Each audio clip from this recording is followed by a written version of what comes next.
Di tangan Ahok, Pertamina makin ngeri. Pukul mundur perusahaan ternama dunia Shell.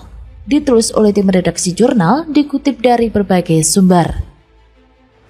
Jadi kalau kita berbicara Shell misalkan yang sudah memutuskan untuk meninggalkan participating interest-nya di blok abadi di Masela, itu keputusan yang didasarkan pada suasana global mereka. Dalam hal ini teknologi yang dipakai yang tadinya kita menggunakan offshore menjadi onshore. Shell waktu itu kan menawarkan teknologi offshore-nya ya. Nah, itu kan pasti menjadi salah satu pertimbangan. Tetapi saya lebih melihat situasi kondisi global dunia yang memaksa mereka untuk tidak berinvestasi di proyek-proyek yang sudah mereka lakukan. Dan kita juga tadi Pak Eko dulu sudah ajak Pak Menteri untuk lihat Pertamina Integrated Commission. Terima kasih untuk dukungannya penuh. Selamat kepada seluruh subholding seluruh Pertamina Persero yang telah melakukan dengan sangat baik dan sangat tepat. Impor migas bisa dikendalikan dengan baik. Dan juga lifting produksi dari minyak dan gas juga bisa dinaikkan. Intinya mereka menyanggupi itu. Juga pembangunan kilang minyak. Lupa tadi, pembangunan kilang minyak itu harus masa. Sudah 34 tahun kita nggak bisa membangun kilang minyak, kebangetan. Jokowi sudah kenal Ahok sejak lama dan tahu kinerjanya. Masuknya Ahok di Komisaris Utama Pertamina adalah perintah Jokowi. Ahok tidak dijadikan menteri, juga tidak dijadikan direktur. Tugas utamanya adalah melaporkan langsung kepada Jokowi siapa orang yang selama ini terlibat sebagai mafia dan Jokowi yang akan menjadi eksekutornya. SKK Migas proyeksikan harga gas global makin tinggi hingga tahun 2025. Kemampuan ekonomi PT Pertamina terlihat menggap-menggap alias terbatas setelah pengelolaan blok Rokan. Pertamina dinilai tidak sanggup gantikan Shell dalam proyek blok Masela. Rencana hengkangnya atau divestasi Shell sebagai salah satu pemilik hak partisipasi sebesar 35% dalam pengelolaan lapangan gas abadi blok Masela masih belum menemukan titik terang. Pasalnya, perusahaan asal Belanda tersebut belum menemukan penggantinya yang bisa menjadi partner Impact Corporation.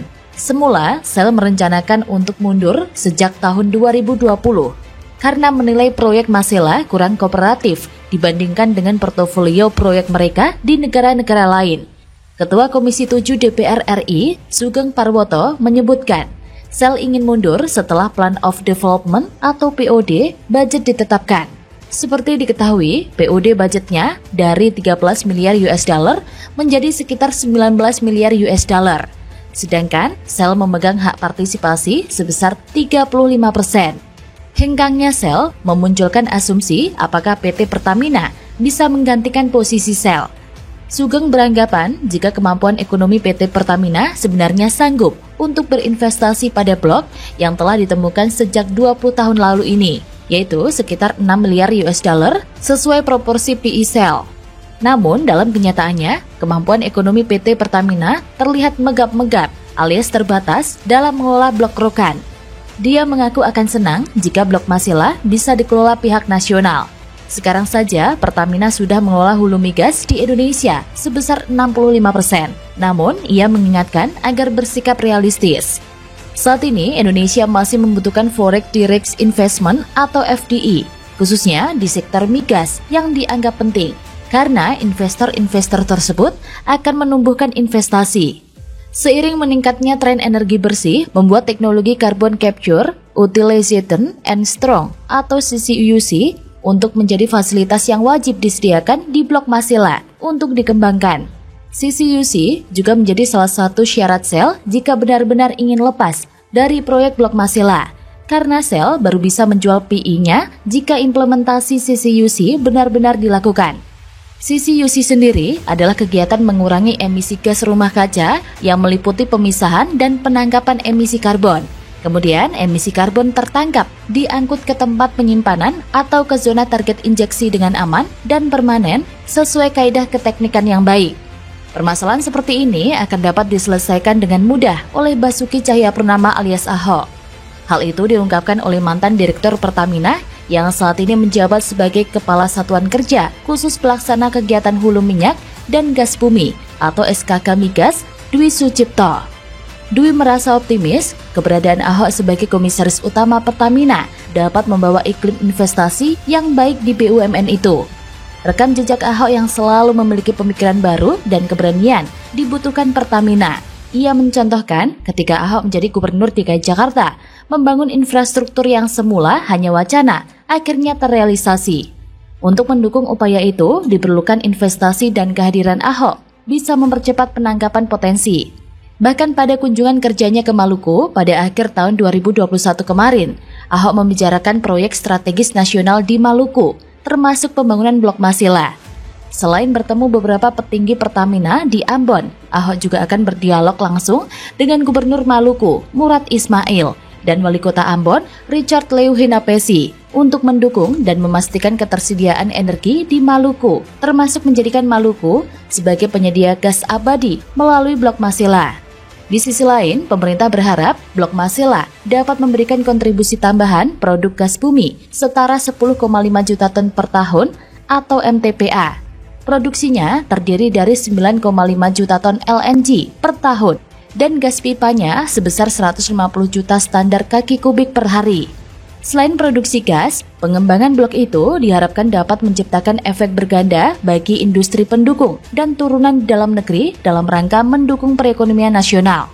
Berdasarkan data SKK Migas, produk domestik bruto atau PDB bakal mencapai 153,6 miliar US dollar atau sekitar 2.135 triliun rupiah selama Blok Masela memproduksi gas dari tahun 2022 sampai tahun 2055. Bagaimana menurut Anda? Terima kasih Pak Jokowi, Singapura sepakat mengembalikan 1.000 triliun rupiah aset para koruptor. Gak kayak yang dulu, kadernya malah rombongan jadi koruptor. Pemerintah akan segera memproses 3 ratifikasi perjanjian antara Indonesia dan Singapura. Hal ini ditegaskan oleh Menteri Koordinator Bidang Politik Hukum dan Keamanan atau Menko Polhukam Mahfud MD dalam keterangan persnya pada Rabu 16 Februari di kantor Menko Polhukam. Di dalam tata hukum negara ini, perjanjian internasional itu harus diratifikasi agar punya daya laku.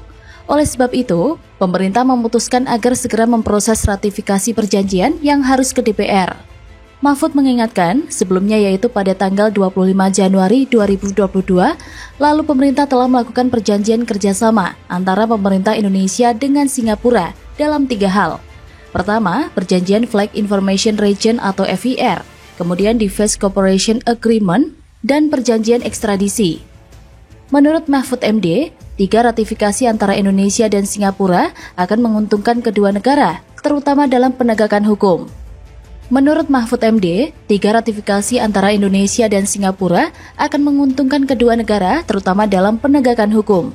Dari Indonesia sendiri akan memperoleh keuntungan karena banyak pelanggaran hukum pidana di mana orang-orangnya kemudian lari ke Singapura atau menyimpan asetnya di Singapura yang disinyalir mencapai 1.000 triliun rupiah.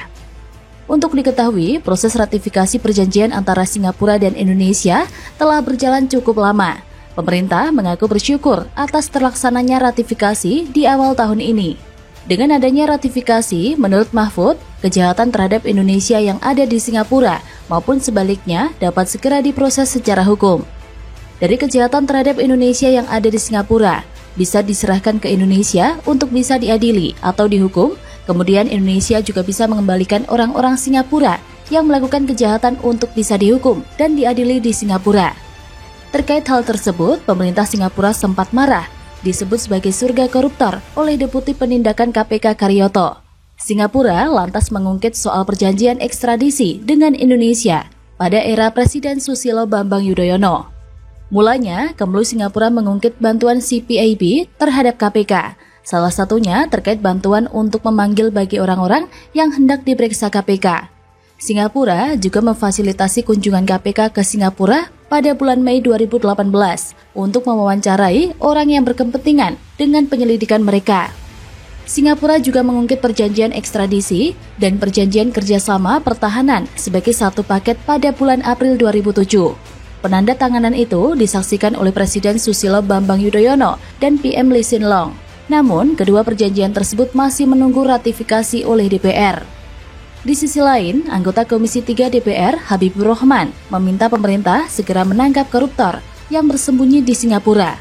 Itu menyusul hadirnya perjanjian ekstradisi Indonesia dan Singapura. Diketahui, Menteri Hukum dan HAM, Yasona Laoly, menandatangani perjanjian ekstradisi dua negara dan disaksikan Presiden Joko Widodo serta Perdana Menteri Singapura di Bintan, Kepulauan Riau. Dia berharap perjanjian itu tidak hanya sekedar perjanjian, melainkan harus ada tindak lanjut secara serius. Sebelumnya, dalam keterangan tertulisnya, Yasona mengatakan perjanjian ekstradisi itu bermanfaat untuk mencegah dan memberantas tindak pidana yang bersifat lintas batas negara, seperti korupsi, narkotika, dan pengacauan. Yasona mengatakan, perjanjian ekstradisi Indonesia-Singapura memiliki masa retroaktif, berlaku surut terhitung tanggal diundangnya selama 18 tahun ke belakang. Hal tersebut sesuai dengan ketentuan maksimal daluarsa, sebagaimana diatur pada pasal 78 Kitab Undang-Undang Hukum Pidana Indonesia. Adapun jenis-jenis tindak pidana yang pelakunya dapat diekstradisi menurut perjanjian berjumlah 31 jenis, diantaranya tindak pidana korupsi, pencucian uang, suap, perbankan, narkotika, pengacauan, dan pendanaan kegiatan yang berkaitan dengan pengacauan.